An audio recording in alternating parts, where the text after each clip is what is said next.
And tonight we are going to welcome Bill Moggridge, who is a world-renowned British product designer who made a number of contributions to design in very different fields. And tonight he's going to talk about his personal encounters with design. And as we will know, instead of looking at his work, we will be witnessing his thinking and how he traversed a very tremendous path in design and made a number of contributions in different fields. Currently, Mr. Moggridge is the director of the Smithsonian's Cooper Hewitt Design Museum, and he is author of two very influential books on designing interactions, and designing media, which are interdisciplinary surveys of current design paradigms that explore the relationship between technology, business, and design. These are important themes for Penn Design and the Integrated Product Design Department for the past 5 years to really rethink design in the 21st century, and Bill's books were really important contributions in these domains.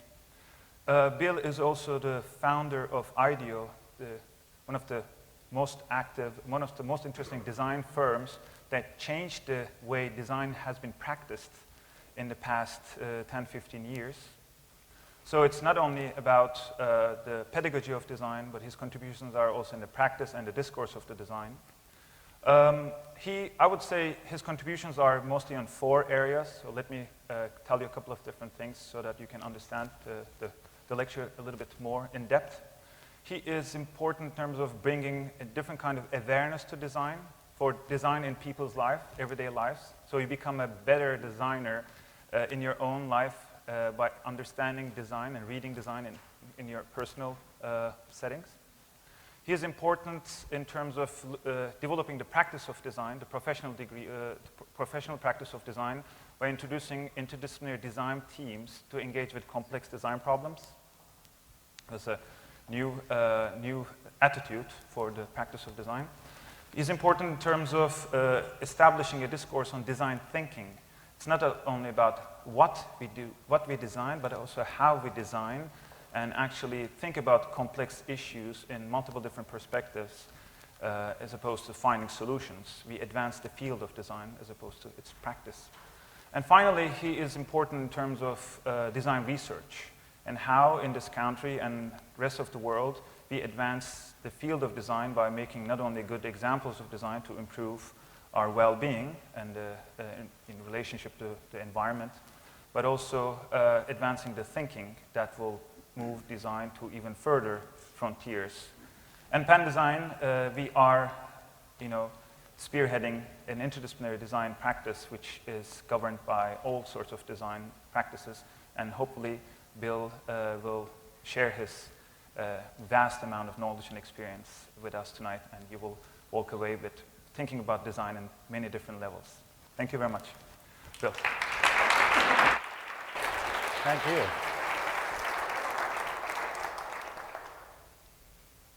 I guess we could have a bit less in the way of lights, to see the wall a bit better.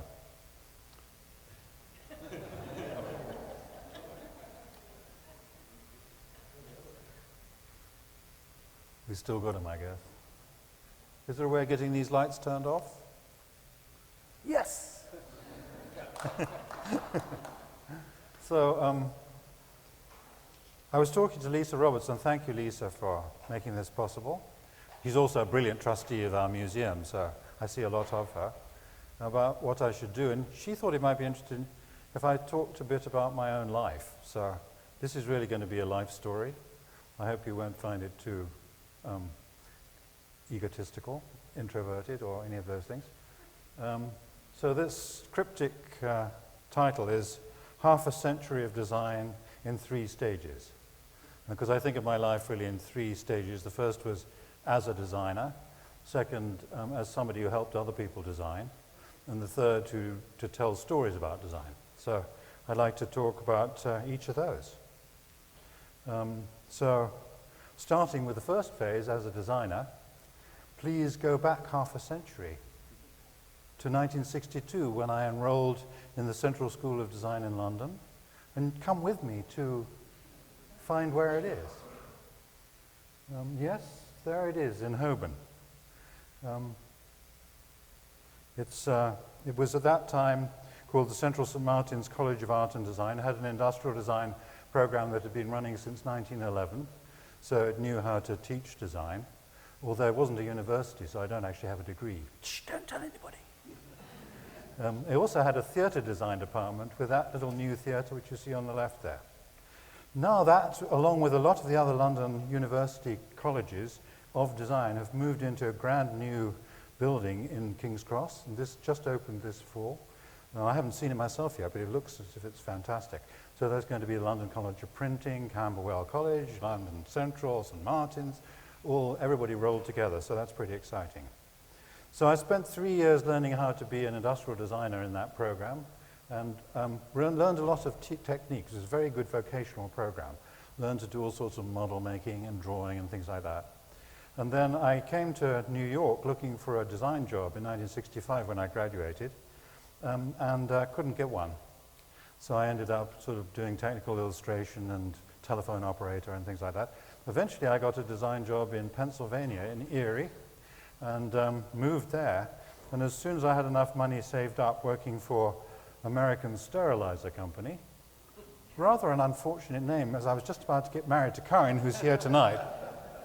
And in fact, you can see us here on our wedding day. And we were living in that house on the right, which was a bit noisy at night. But we didn't notice. That operating table on the bottom there is something that I actually made the model of in clay. I was the assistant to a designer called Tom Brengard, who was really doing all the important things. He came from the Dreyfus organization in New York and moved to Pennsylvania to be the designer for this company. And so I was like the guy who did exactly what he said. But I was amazed to find that that thing is still in production. So I was actually sort of scraping pieces of clay to shape the base there. After a couple of years in the States, we went back to Europe. In fact, one of the reasons we went back was that my first huge failure of design, because they asked me to do the corporate identity for the company. So that was all the graphics and the letterheads and the signs and the trucks and all that stuff. I made a terrible job. It was really bad. I'd never done anything with graphics. So I thought, goodness, I don't know how to do this graphic design thing. I better go back to school. So we went back to London and Karen enrolled in a furniture design course, and I enrolled in a postgraduate course on typography and started to learn about graphics. We bought this old house in London. You can see the front door there and the living room in the snow, and converted the top floor of it to a studio to start the business in 1969. And there I am in the front, a couple of my first employees behind me. So a very simple, studio for industrial designers, just a few of us as we gradually grew. Of the actual designs that I authored myself, this is my first item that went into full mass production. It was a toaster. I really liked working on that. It was very exciting. If you like toasters, that is. This was my first computer. In 1972, it was a mini computer for a company called Computer Technology, which was in the UK. Never got produced. Typical UK. This was the first design that I did that got on the front cover of a magazine. It was a space heater, and it was trying to be expressive in form. So the shape I was trying to get so that the air comes in the side and then gets heated up and compressed before it's thrust out the front. And it was trying to give the shape something that would tell that story semantically. So I was having a lot of fun with my colleagues doing all these things, and then poor Karen was trying to deal with having kids, and the fact that we had an increasing number of people working in that studio upstairs. So the next floor got taken by another studio, and we ended up with 11 people in the house every day, as well as us as a family, and there was only one loo. And that was downstairs on the front door level, so things were a bit hard. So eventually we did have to move out into an office, which we did in the late 75, I think. This was the first computer that I designed that actually went into production. It was in Spain. It was a data entry workstation. where people would put information into the computer. So we did a lot of things like that in those years. This is our first flyer, which is a little printed catalogue of the work that we've done so far. I think we got to about 15 people in that office in Kentish Town, gradually over time. I was always really interested in trying to find out what it's like for the people who use the thing that you're designing. So if we were designing a piece of surgical equipment, I suggested that we went into the operating theatre to watch how the surgical equipment got used. This was an example of a marine radio telephone, which is used mostly on fishing boats.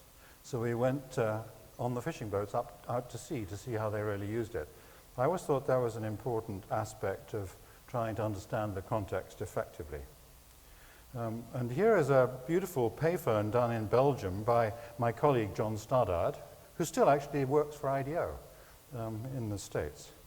So he designed both the payphone there you see on the left and also the booth that it sits in. And you can see that integrated into that kind of waistband, nicely connected to the rest of the design.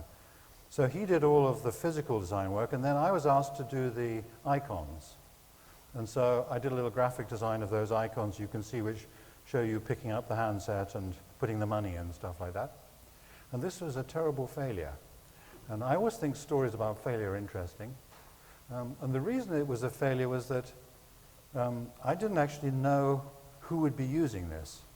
And because it was a Belgian company, they're used to having icons instead of words because there's so many languages in Belgium. So you didn't put verbal descriptions, you just put pictures. But they're rather abstracted, European type of image. And then it turned out that I found out later that the telephones were mostly used in Africa. And there tended to be just one telephone per village. And that nobody in the village had probably seen a telephone before. So they couldn't understand those icons that I designed at all. Because I didn't really go out there like we had done in the fishing boats and find out what they were really doing. So if I'd known what the market was like and I'd had the opportunity to go and discover it experientially, I think I would have done the icons in a very different way. I would have taken photographs of people using them in each local context and had that made as a local print for whatever design context and location there was. So that's an example of not how to do things wrong. The end of the 70s, we were about the nice size in Europe. We designed telephones and computers in 9 countries, and it felt like it was time to put a second office somewhere. So I went off to Silicon Valley to start a second office. I thought it might be a good opportunity at the end of the 70s to design things with the experience we had in those technology areas, and arrived in Palo Alto in 1979. We rented an Eichler for the first year. Eichlers are these very lovely open designs, popular in that part of California, with these overhanging wooden things and glass walls and atriums inside. And of course we enjoyed the beach very much, as you can see there.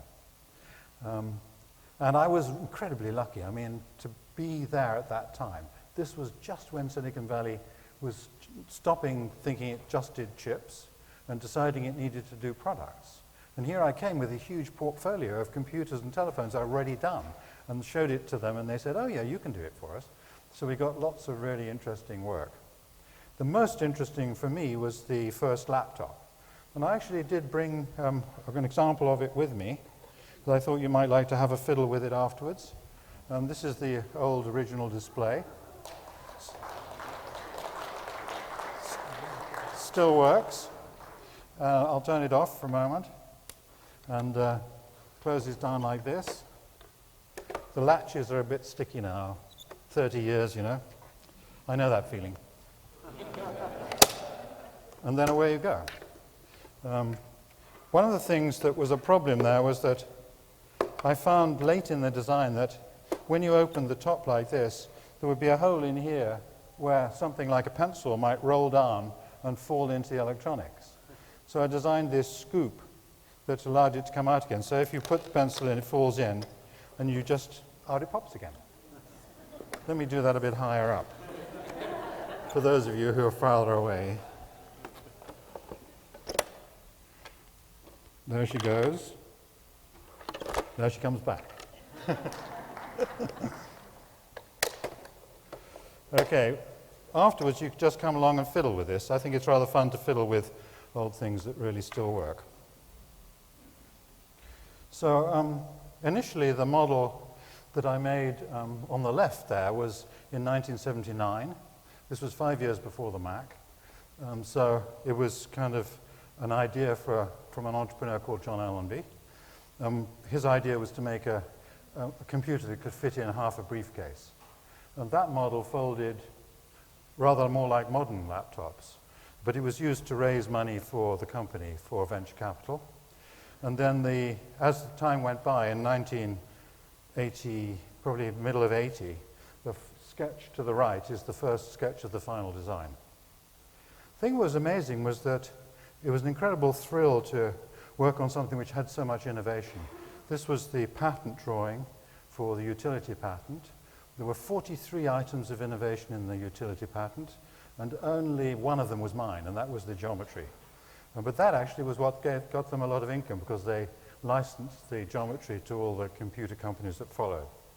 And you can see a little bit the use of it here, doing pretty much what I just did, but at least at a larger size if you're far away.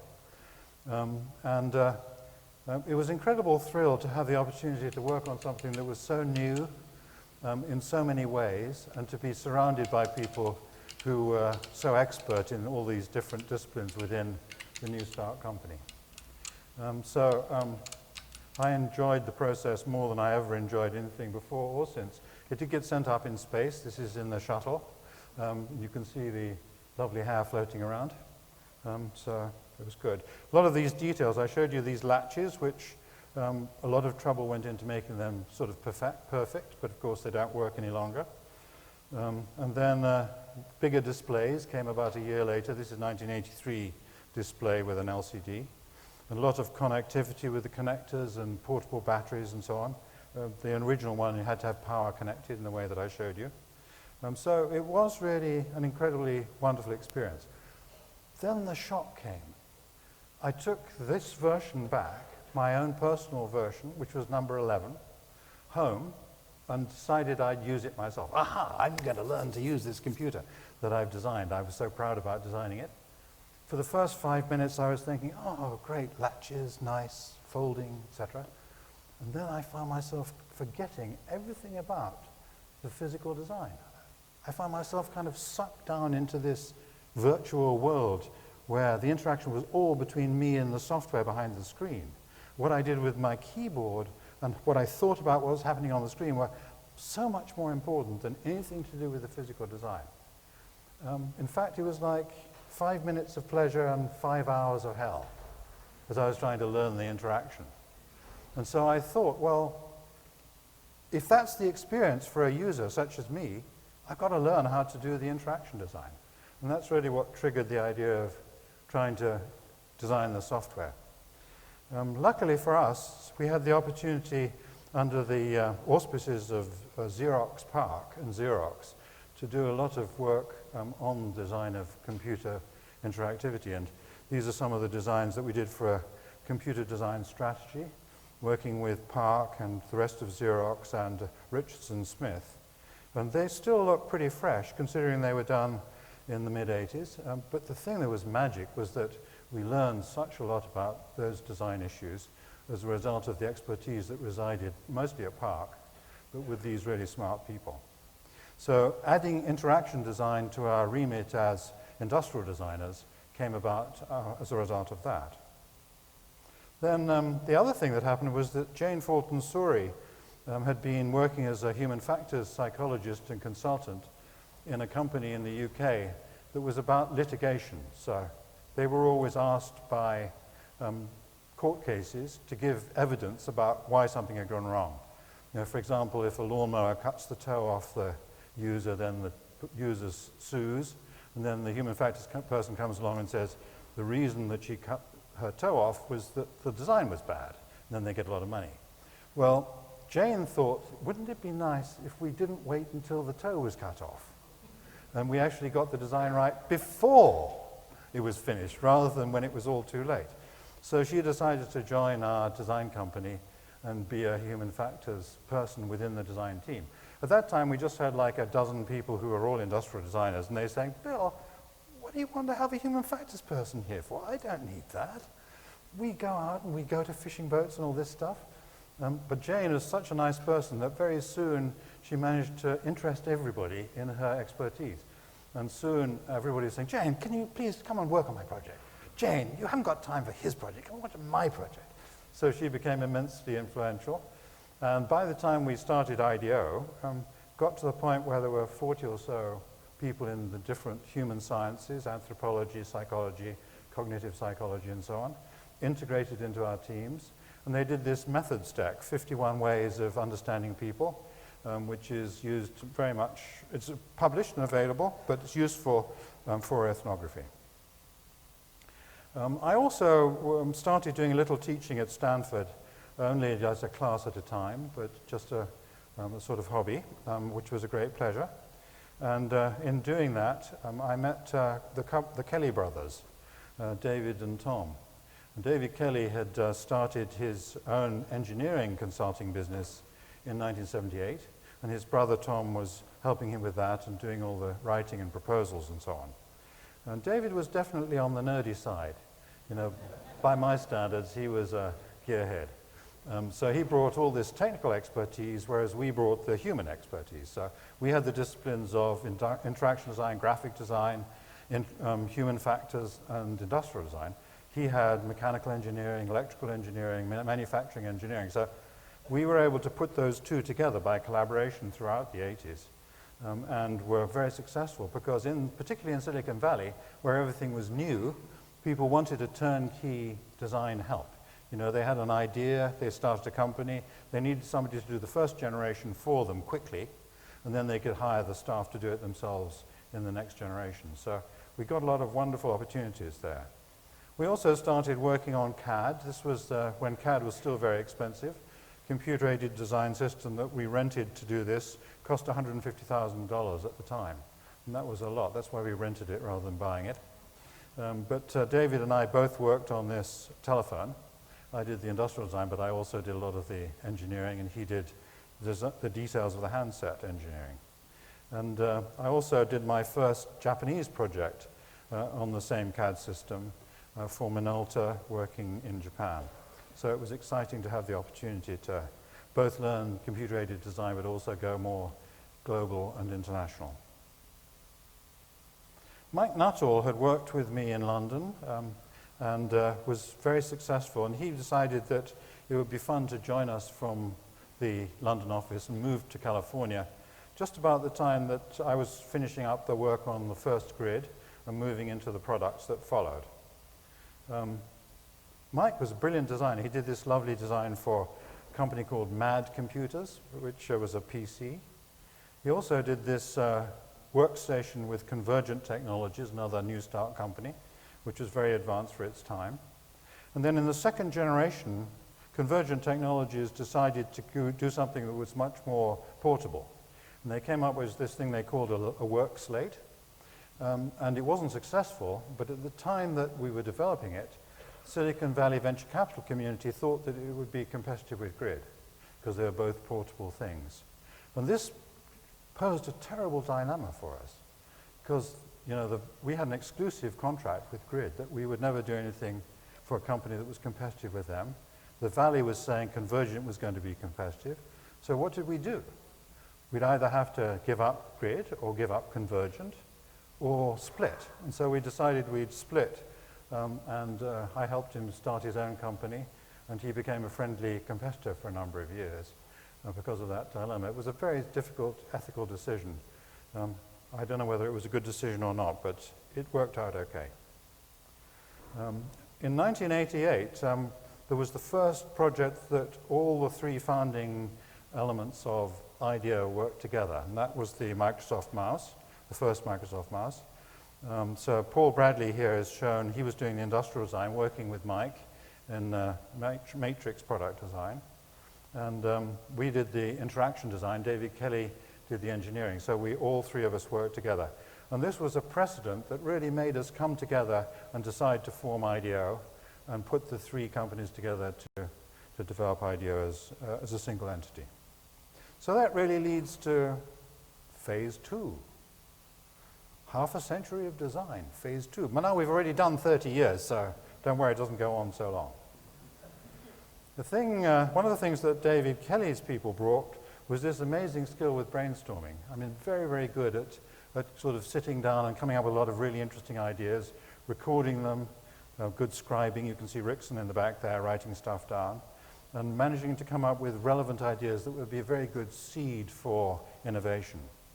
They also had this wonderful technical ability with shops, like a workshop for physical objects on the left and for electronic stuff on the right. That was already there, so it was great to have that opportunity to work with them. They had this cubicle kind of mentality in that they did have separate offices which were like cubes, but they were unusual and not conservative cubes of the time. And they also filled them with lots of creative junk. And you can see there Roby with his amazing collection of toys and stuff. He went on to found the Munich office. And on the right you can see this welcoming of pets, which is still something at IDEO. If you go to IDEO, you'll find a lot of dogs wandering around. But a bit of humor there. You can see there's a couple of brown patches on the floor. No, that's plastic, don't worry. So at this time, we were designing fun things like sunglasses for Nike and comfortable seating, or in fact, all kinds of stuff with steel case.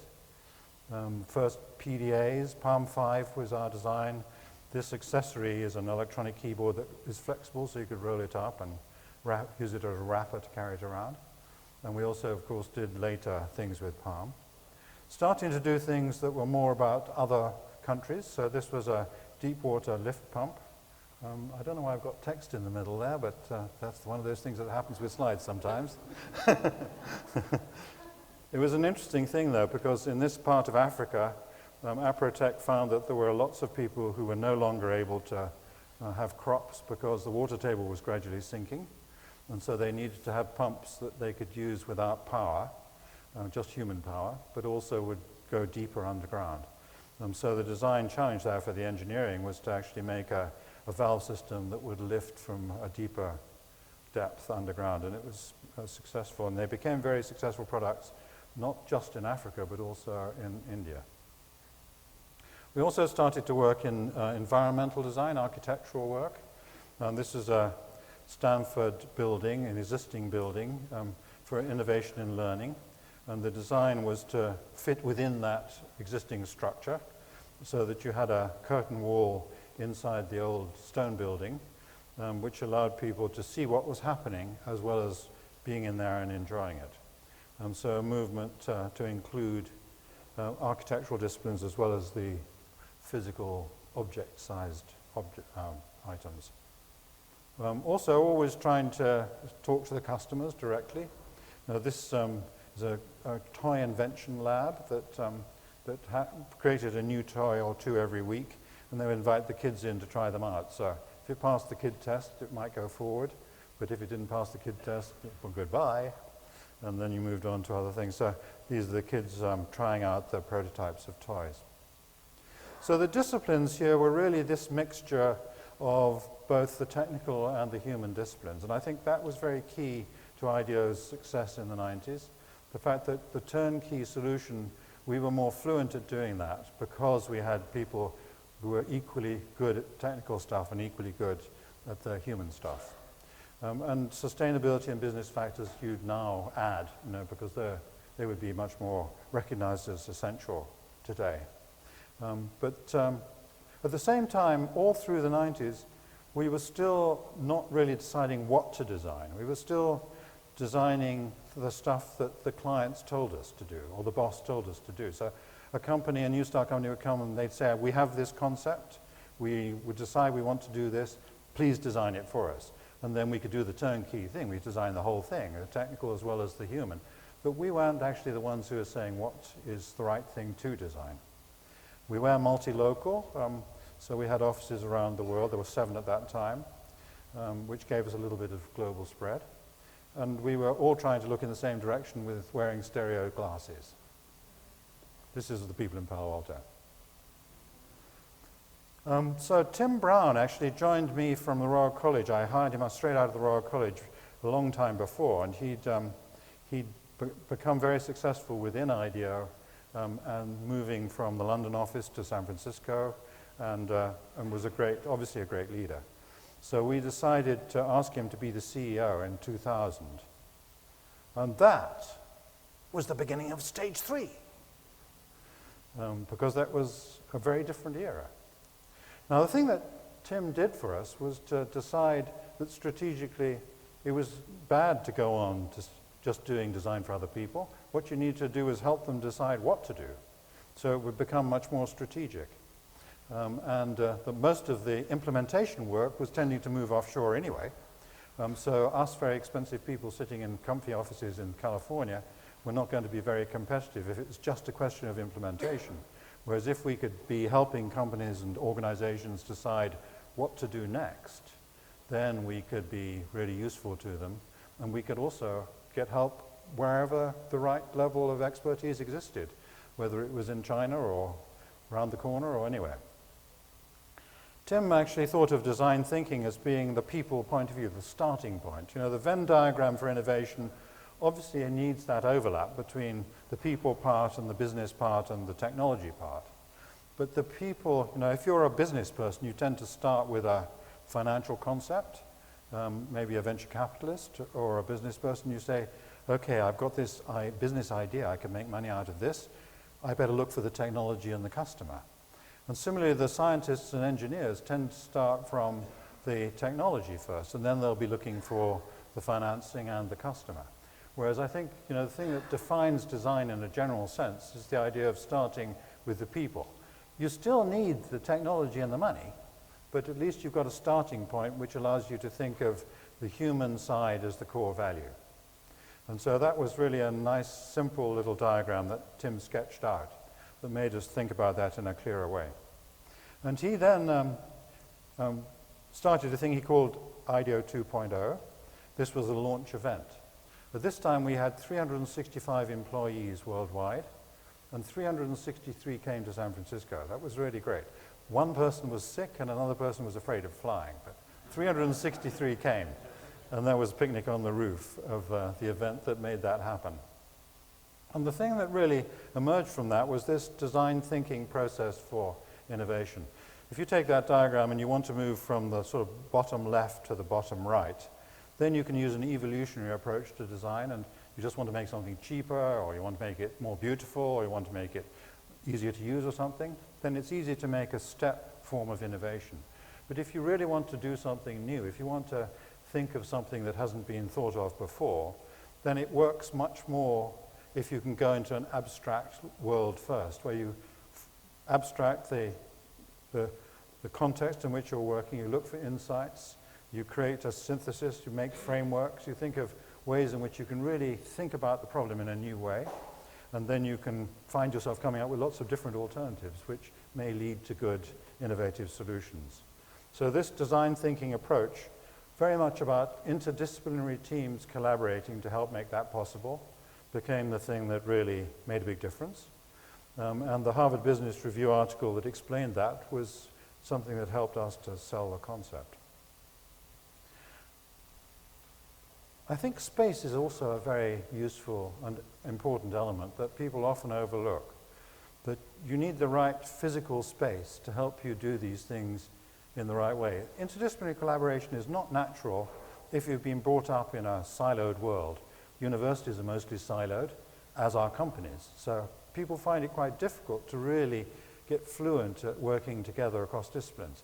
We'd had plenty of time to try that out in the 90s, so we got pretty good at it before the year 2000. And therefore, we had a sort of fluency of interdisciplinary collaboration that was you know, I think gave us a huge advantage, just because we've been trying to do it for a long time. But one of the things we found was that the project room is an immensely powerful thing. And this is a typical project room of the early 2000s. And you can see it's just a table with a lot of foam core boards with stuff all over them. And I'll play you this little... If only it was You can see this is a stop frame of 3 days, which goes on for 3 minutes. And you can see the sort of activities that people are going through in that project. I mean, it's not a very lovely place to be, you know. It's sort of just a box, really. And lots of sticky, lots of photographs. But the team, you can see they're spending a lot of time they're not there, and then they're coming back in, they're doing something, they're talking to the other people, they're working together. There's some intensity of the collaboration that happens in that space, which is quite powerful. This is the middle of the second day. I don't think I'll show you the whole 3 days. It's like it goes on the same, really. So I'll stop there. But the point about that is that if you're fluent and you're good at working across disciplines, there's something that happens when you walk into one of those project rooms. First, you remember everything about that project. I mean, a designer might work on 4 different projects at the same time because their skill would only be used part of the time. But by having 4 different places where everything about that project resides, it's amazing the power of the human brain to use spatial recognition. I think we learned that in the Serengeti, didn't we? But you know, you walk into one of those spaces and it's around you, and suddenly you're right in the middle of that project again. The other thing is that there's a huge contrast between that and the rest of your time. Because the rest of your time you want to do your own thing. You want to be the expert that you are in whatever you are expert in. And so you leave that project room and you go away and you sit and do your own bit of the work. And then you bring the result of that back. So it's not as if you're living in the project room, you're just using it part of the time, only for the time where you need that intense collaboration and you need that intense understanding of what happens in the project. And then you can go off and spend a long time actually doing the more detailed development in parallel with that. So it's back and forth all the time. And I think that project room structure is something that's very important about designing for this kind of collaboration. This is the 2012 version of the San Francisco office, which has matured the way of doing this a little bit. So you can see it's still a very open, beautiful space, but behind there on the left you see the project rooms, that sort of white beam structure with the openings inside. Much more generous project rooms than the one you saw in that little video. And then the desking spaces allow people to sit wherever they want to do their own thing. Or they might take their laptop home or anywhere they like, you know, to do the individual work that then gets taken back into that project room. Also quite a lot of remote work. So you've got there in the foreground an electronic system which allows you to be working quite successfully with people who are not there, video conferencing and content conferencing. But that doesn't replace needing to be there for this intense collaboration. I think we always found that we had to fly people in to work together for those intense moments of creativity. Once you've got past the first phase and you're developing something, then you can go back to your own place, whether it's 3,000 miles away or 100 miles away or next door. And you can successfully work on it. But the idea of needing to be with other people for that collaboration is really significant. And then in between those 2 spaces, between the desking space and the project room, you can see this concept of a kind of porch represented by that carpet, which is a little bit of a separation area. But on it, there's the opportunity to make temporary conversations. So that table with the 2 high chairs, you can sort of sit and have a conversation with somebody. It's not in the pressure of that project room, nor is it in the private space elsewhere. It's in between. And that's probably a useful piece of space as well. So I think the design of these physical spaces to encourage collaboration is something that's still pretty immature, but very important. Meanwhile, let's go back to when Tim took over in 2000. The founders, all 3 of us, were pretty much left to our own devices. You know, David Kelly wanted to do something at Stanford. I was interested in telling stories about design. Mike wanted to be a runner, so he left IDEO and became a long-distance runner. He just won the Big Sur Marathon in his age group. He does 100-milers. He's 60 years old. Crazy. So the fact that Tim Brown and his colleagues were so successful meant that we were really able to do whatever we wanted. And what David wanted to do was to bring the sort of collaboration that was possible at IDEO to Stanford University. and he started the D-School. This was the first website, and the interesting thing about it was that it didn't offer degrees.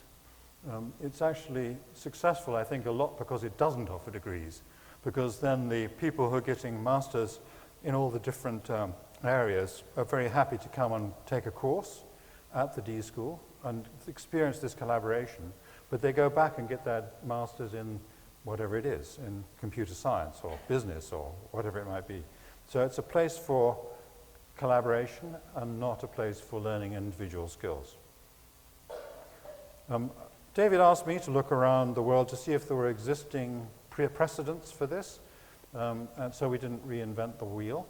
And I did quite a bit of research, found a lot of binary collaboration, some three ways, but nothing that had quite this sense of possibility of encouraging multiple discipline collaboration, except the Aalto University. Well, it wasn't the Aalto University then, it was called the Helsinki University.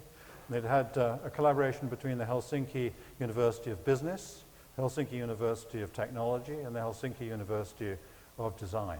And they had a program that was very similar in that it didn't offer degrees, but it allowed students to come together in teams and work together. And that was very successful 12 years earlier. And now it's become the Aalto University.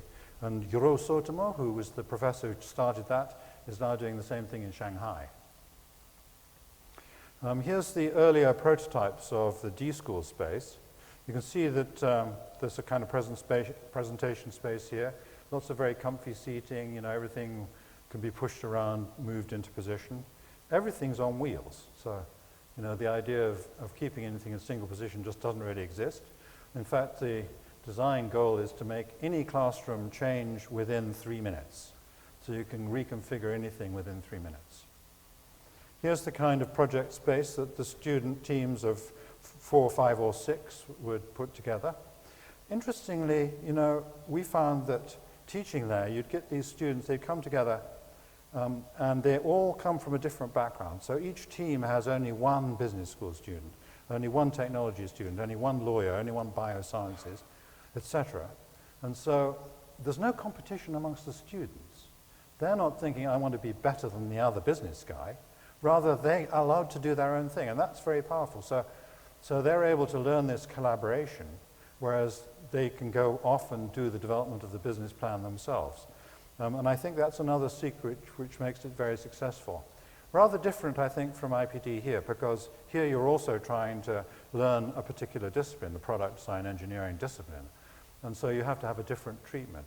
What the Stanford method does is very good for teaching collaboration, and these students learn it incredibly quickly, like half a quarter, and they're really fluent. It took us years. But what it's not so good at is doing good projects, because the outcome of the project is relatively naive. You know, they haven't got the expertise yet, so it's not mature. So the actual project quality standard, if you look at it as a critic, I'd expect much better to come from here, whereas the learning of collaboration for interdisciplinary design thinking is something that students will remember forever and is very powerful and learn very quickly and effectively. Here's a mind map. One of the things we did in the class that I taught was to use the little books that fold out, you know, the moleskins. And it's lovely that, because if you get students to kind of lay out their work in one of these books, then you can spread them all out next to each other, and they can all compare each other's work with their own. So it's a powerful way of learning from other people as well as your own. And here's a project in the second half of the quarter, which was about a couple of music students joined together with a couple of other people to try and do something which would be a musical instrument for people who can only move their heads. So when we looked at our target user group, quadriplegics, we quickly realized that they have limited to no use of their arms. And most musical instruments require 1 or 2 arms. This is Amplemove. It is an instrument that we designed for people with limited mobility. It works by changing notes as you tilt your head and playing these notes as you blow into this tube.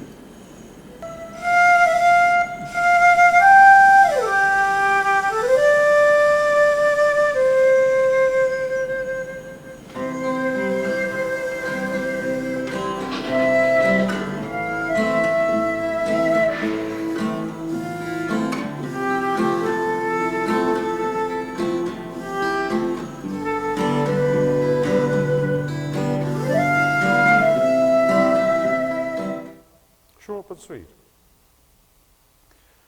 So as David Kelly was developing the D School at Stanford, as I said, I was interested in trying to explain design, telling stories about it. So I set off to try and do some book stuff and did the Designing Interactions book that was mentioned earlier, where I interviewed 40 people who had done the most important things with interactive technology.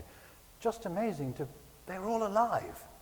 You know, even Doug Engelbart, who invented the mouse and all sorts of other stuff, he was still there. He was in his late 70s, but I was able to talk to him. So it was to be able to find a topic where you can interview everybody who did something important was pretty amazing. I also did videos of all the interviews and put a DVD in the back of the book so people could see people explaining the designs. And put up a website which allowed people to browse the information, see it online, so they could see a little version of the interviews online, but also to download the chapters and videos for free. Although the publisher, MIT Press, wouldn't let me do that without the annoying discouragement of having to only have a chapter per week.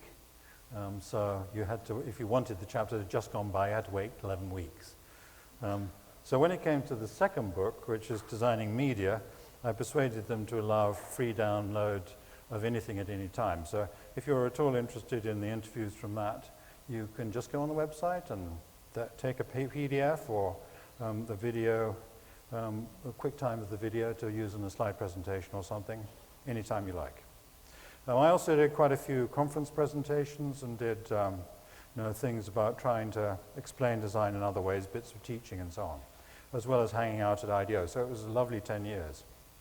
And then I heard about the fact that the director at the Cooper Hewitt, Paul Thompson, had gone back to the UK, and there was an opening there, and it just occurred to me, well, you know, this telling stories about design, it's all a bit limited, because every time I gave a presentation, everybody thought I was trying to sell IDEO, rather than thinking that I was just trying to explain design. Whereas the Cooper Hewitt's the National Design Museum, so I thought perhaps I could do something which would be a broader platform, and I would reach a broader audience. So I applied. Lisa Roberts was on my selection committee, so thank you for letting me have it. And I got the job. And been there a couple of years. We have a nice campus there on 90th Street and 5th Avenue on Museum Mile. We have the townhouses that are the two to the right there already finished in terms of being refurbished already. And we're just starting to work on the renewal and expansion of the mansion itself, which is the exhibition space. And in the townhouses, we have a really beautiful library, a National Design Library. If anybody is interested in design, we have 20,000 rare books there that you can come and browse. You have to make an appointment, but you can sit in this reading room, or you can sit in this reading room, the north one, and have access to these really beautiful books. So that's great. This was all enabled by the fact we have a new storage facility, the other side of the Hudson out in Newark, where 217,000 items in the collection, you know, it took a bit of space. And so now we've got room for them out in Newark, and that has meant that we can put our staff and our National Design Library and the MA program that we do with Parsons in those townhouses, and we're ensconced there. And we just started on the renovation of the mansion itself. We thought it'd be worth putting up a few notices to tell people what we were up to. It's funny, as people come down Fifth Avenue on a bus, you know, they tend to notice that for the first time, and somebody starts laughing, and then somebody else starts laughing.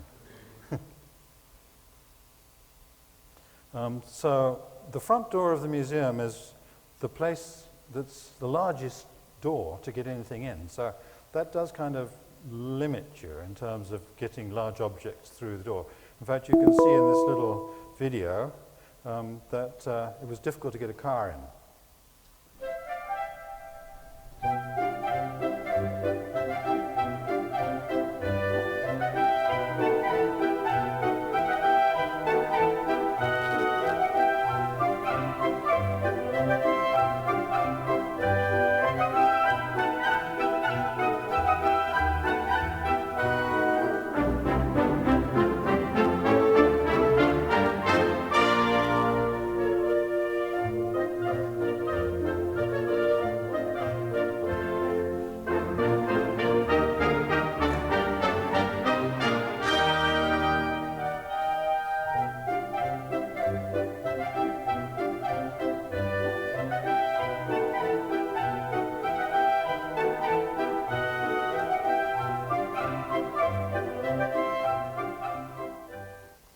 like those little booties they wear, don't you? So I think now we're actually at a very exciting moment with the museum. We're just starting this renovation. 2 years is not a long time in museum terms, so it's just the right time to be planning what to do next and trying to work out what the museum of the 21st century could be like. And that raises lots of exciting questions, and we're just engaged in the middle of that, which is the best opportunity for creative design that you could imagine with a museum. So I'm very excited about that. We ask questions like, should it be like this show? This is an exhibition at San Francisco's Museum of Modern Art about design and wine, designed by Diller, Scorfidio, and Renfro. And you see what they did, a lot of different things. Like the top right picture looks like a pretty conventional museum. So it has glass cabinets, vitrines. And then on the left there, with all those bottles, they've just done a special little hook to hang the bottles by, which are not nearly so intrusive. There's no shelves. So you get this sense of the bottles being visible, but floating in the middle of the space. Then below there, bottom left, you know, they've got a smell experience, so in multi-sensory design. So you've got a wine in each of those flasks, and then the little squeezy things, you squeeze that and you get a nice sniff of the wine. So you become a wine sniffer rather than a wine taster. And then immediately to the right there, there's this sort of thing that looks like blood, and that's actually some red liquid. I think it may be red wine, but it comes from a drip from the ceiling, a steady drip that comes down and forms this pool in which the glasses and flagons are displayed. So very inventive. It'd be interesting to do something of that nature, maybe. Next, I want to show you an example of the New York City Information Center, which actually does really interesting stuff with new technology, big flat screens that you can manipulate in an interactive way. And these look rather formal. I don't think we do it in a way like that, but I think the possibility of integrating interactive screens into the experience are quite promising. The center creates a true information space, integrating technology, architecture, and multilingual docents meeting visitors at any level of engagement. For those in a rush, the 100 top questions are answered quickly at the FAQ stations. For those up for exploration, there are a series of multi-touch screens where visitors can create a custom NYC guidebook. By moving a "You Are Here" dot, visitors walk the city streets and find recommendations. Visitors choose a category to browse, and then build their guidebook by moving the puck, saving locations, and then adding nearby amenities. Knowing that this is a walking city, the circle around your dot marks the time it takes to walk between landmarks. Simple curated highlights of the city's top 10 list appear on the side. To take your custom guidebook on the go, you can get an instant printout, send yourself an email, or send it to your cell phone SMS. So there's lots of opportunities there, I think, to integrate technology. I like the fact the puck is there and you've got this physicality as well as the interactive. You could make much more of that. You could get much more connection between the electronic-y stuff and the physical stuff. Here was an idea for looking at the history of the mansion using peepholes. So, you know, if the president can do it, we can too. So look through one of those in any room in the museum and you'll find out what it used to be like when the Carnegies were living in it. And then maybe you'd find out about them themselves. I also think it's interesting to have very dense storage. This is the Victoria and Albert in London, but they've got these wonderful transparent cabinets with stacks of stuff. So you walk into that space and you see so many pots or so many somethings so that you can get this sense of real richness. And that actually is a tradition that the Hewitt sisters had in the original collections. So doing that with a lot of this kind of metalwork or with lots of art and craft ceramics or with staircases, you know, I mean anything really. To get things where you can see a lot of a similar thing would be quite exciting. Also be interesting to do some very modern stuff. There's a 3D printed chair there, which I think is quite interesting. And that piece of textile on the left is used to implant in a shoulder during surgery. So it's designed to actually blend with the flesh and help you recover from shoulder injury. We'd also love to have lots of stuff where people can do things themselves. You know, a CAD workstation, it's a row of them maybe. People sit and design something and then they print it out in a 3D printer, take it with them. Or you can come and do a jewelry workshop, do it yourself. So you're coming to the museum to do things rather than just looking at stuff. Then you might come back more often.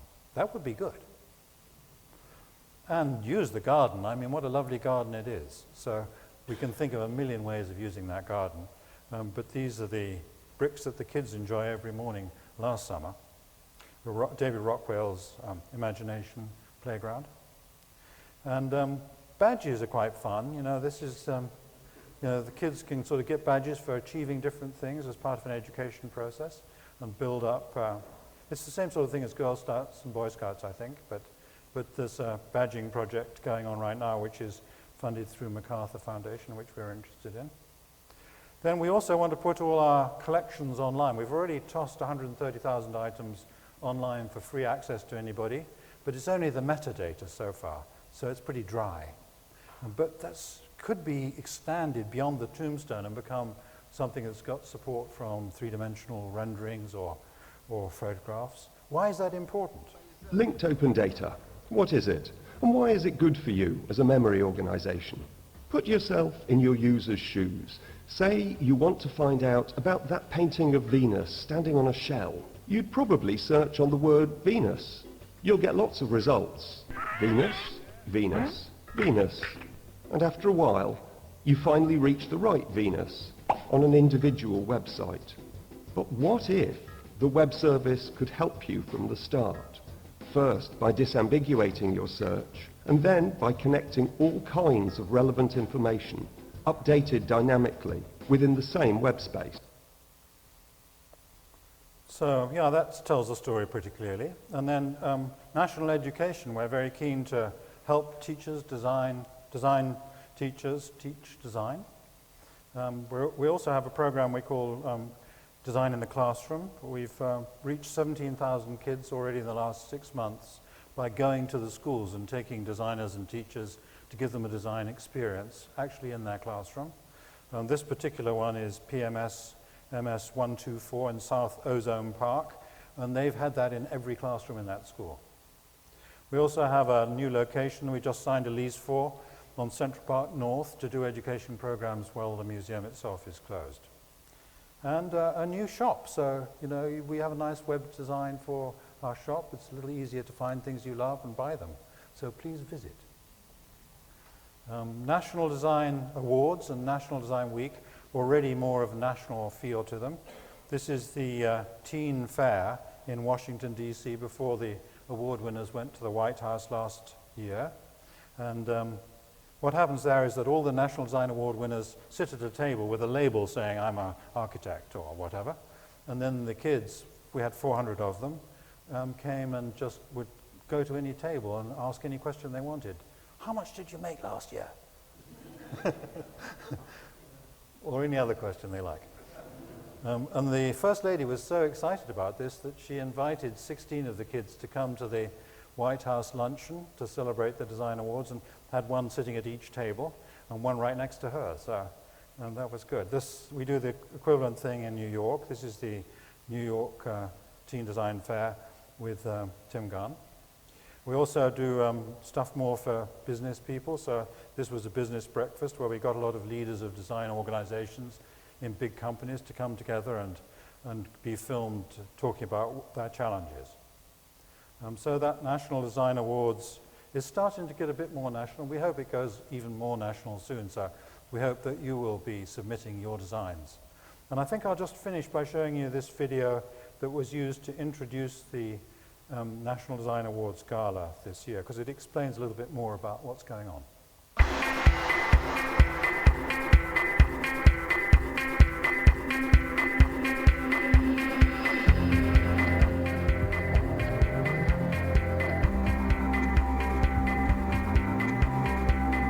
Design. Design. Design. Design. Design. Design. Design. Good design. Design. Great design.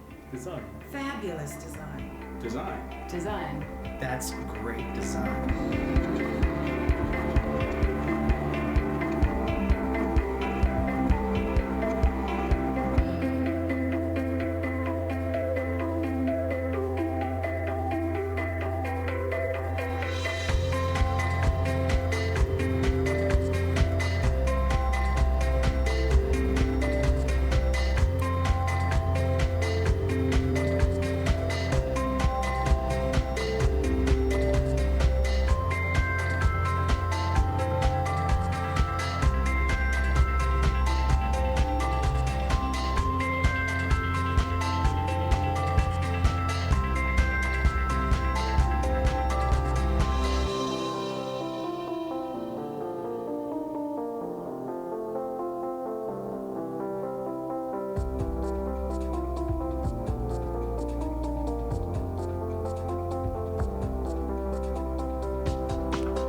So please wish me luck with the rest of phase 3. Thank you.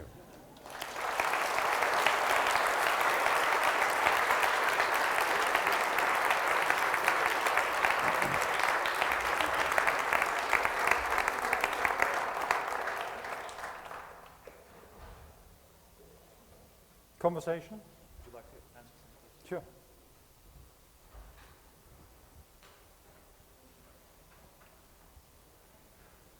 Any questions for our guest?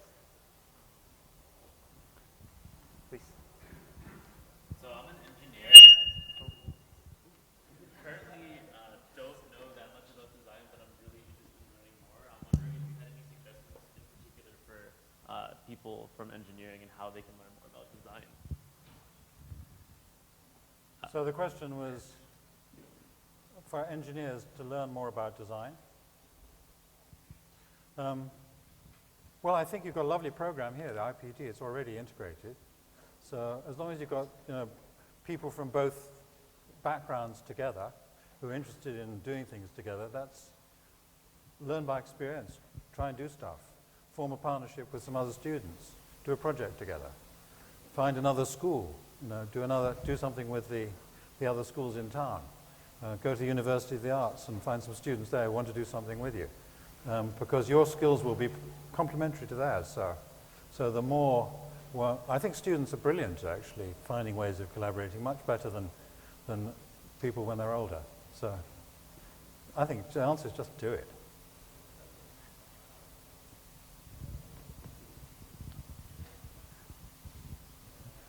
So I guess it might be best if you wait till you have the microphone and say who you are and stuff like that. Susan Hakkarainen from Lutron. If you were to give several pieces of advice to companies working with designers, what advice would you give?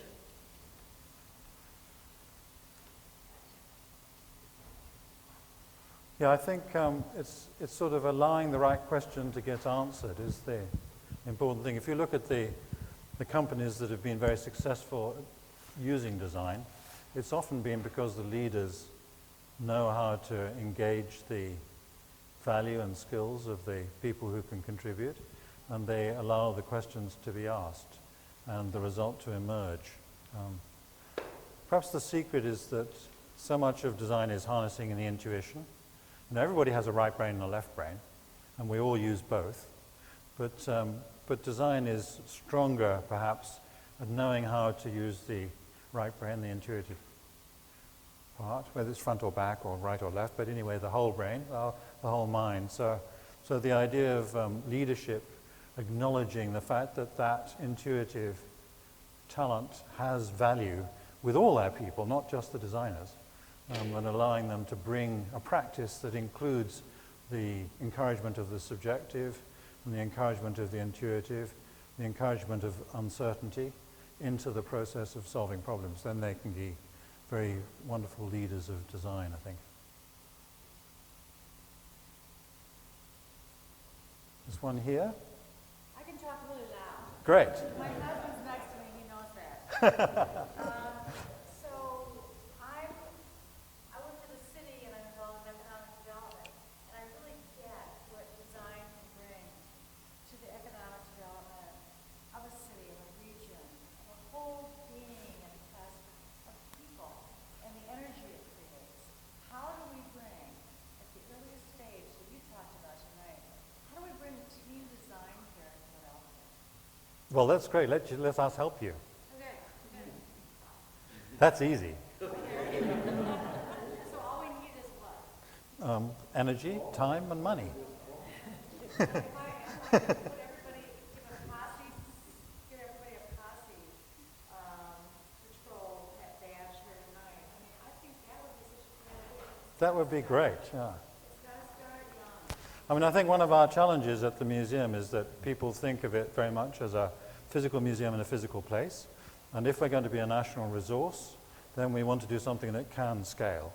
And therefore, it has to have the ability to be independent of us. So we have to give you the help that you need in order to make it happen for yourselves. So we can start a sign-up sheet on your website? Yeah, absolutely. Let's do it. Okay. Thanks. Yeah, this one over here. My name is Barrett Doherty, and I'm getting my Master's in Landscape Architecture here. First of all, thank you for the wonderful lecture. You spoke quite a bit about the narrative design and this idea of I guess one of the meta texts of what you were talking about was this idea that you were connecting like the design to the user. And I was wondering if you could speak some more about this whole idea of, because obviously, I think it happens oftentimes that designers design, but it's not always connected to the user. If you could speak kind of about your experiences of going on boats and like having that experience of what you felt like, what was the real takeaway and the lessons about that?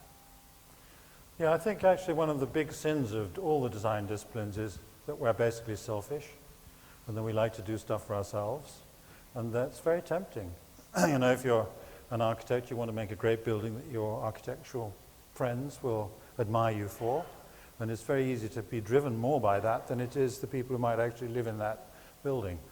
If you think about Hewlett-Packard, that started was a couple of guys who liked to do stuff in labs, and they designed a lot of other stuff for other guys who wanted to do stuff in labs.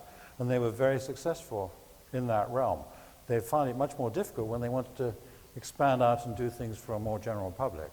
So the methods that you need to bring to actually force yourself or allow yourself to connect to the people who really are affected by whatever it is you're doing, there are lots of them around, but you still have to remember to use them. You have to push yourself to use them, I think. And the sort of a whole idea of trying to find out who your stakeholders are, whether they're the end user or other people in between. I think medical equipment's a wonderful example of that because it's so complicated. You go into a hospital and you find a situation where there might be a patient who's probably scared, there might be a nurse who's got a lot of professionalism but hates technology, there might be a technical person who loves technology and hates nurses, there might be a hospital administrator, there might be a porter. There's like so many different people involved who might affect the way you think about the design. Unless you take the time, the methodology, the effort, the trouble to discover what the values of those people and what matters to them, then you're not going to have such a successful solution. Hi. My question comes to you as a computer and computer history geek. When you realized that you wanted to start doing some of the software interface development and you were working with Park, what did you find was the sort of the relationship between the metaphor of the graphical user interface, the metaphor of the desktop, and the actual underlying things that were happening and where the cleavages were and that sort of thing? Yes, I think with any unfamiliar ground, whenever something is really genuinely new, particularly in a rather abstract realm like software, it helps people to understand what's going on if they have something familiar to latch onto. And that's the idea of the simple metaphor. So, we don't actually have a trash can on the screen. And we don't have trash cans on our desktops either. We don't have windows in our desktops. But the whole idea of using those familiar metaphors of a physical office helped people to get the idea when it was very new and difficult to understand. And that always happens, I think. Whenever something is really new, then bringing it up from the familiar is useful. But it's only useful really at the beginning. If you look at the current versions that you find on a PC or a Mac, you'll see that they're very abstracted away from this literal metaphor. And perhaps there's always going to be this tension between the familiar and the abstract. If you think of great art, it's very abstract. And so you want a representation which is functional but in an abstract context. And you think of the familiar as being some representation of something that you already knew about. And there's a balance that you need to be somewhere in that continuum, but perhaps you always want to be going in this direction, moving towards the abstract, because the right solution in the long run will probably be the thing that allows you just to do stuff without thinking about that old-fashioned familiar metaphor.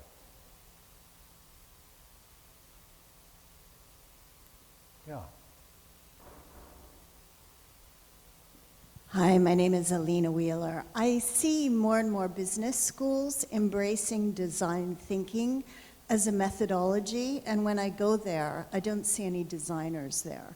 So I'm wondering how you feel that introducing design thinking into business schools is actually affecting those people who are designers. Yeah, I think it's wonderful that you do find that. The movement for recognizing design thinking has happened much more in business schools than anywhere else. In fact, it's recognized more in business schools than it is in design schools. And a lot of designers are rather antagonistic to the concept. But to me, it's only a question of using the highly evolved process that's happened. Well, the first architect was 27 centuries before Christ. So the design's been around for a while. And so that's had time to evolve a methodology which allows people to harness this power of the intuition, the subconscious, as well as the logical thinking, the two halves of the brain. So if people in business schools can see it, that methodology called design thinking, or whatever it might be called, help them to collaborate with each other across disciplines, have a methodology that allows them to harness the power of intuition, and solve problems that otherwise make their heads hurt, then bully for it. Doesn't matter whether the designer's there or not. Designers can be very great in the teams, but they don't have to be.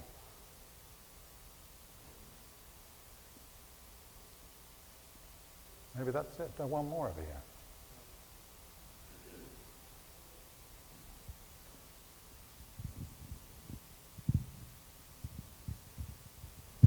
Thanks.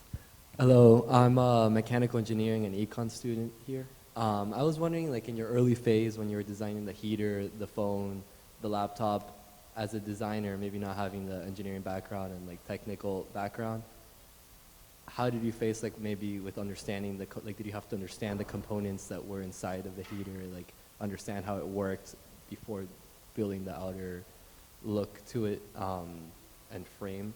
And how did you work through those challenges of maybe not having that background and making sure everything worked how it should then? Well, of course, all designers, industrial designers, have to understand about engineering to the level where it affects the part that they're working on. And, you know, in those days, I was thinking myself as basically responsible for the parts that people would touch and use, the enclosures. And so I didn't have to worry about the fan part or the toast part. I only had to worry about the way in which that external enclosure was made. And therefore, although you need that knowledge and understanding of the engineering and of the manufacturing processes to be any good, I think, you can't just do styling on its own. At the same time, you didn't have to worry about the sort of stuff that was below that level.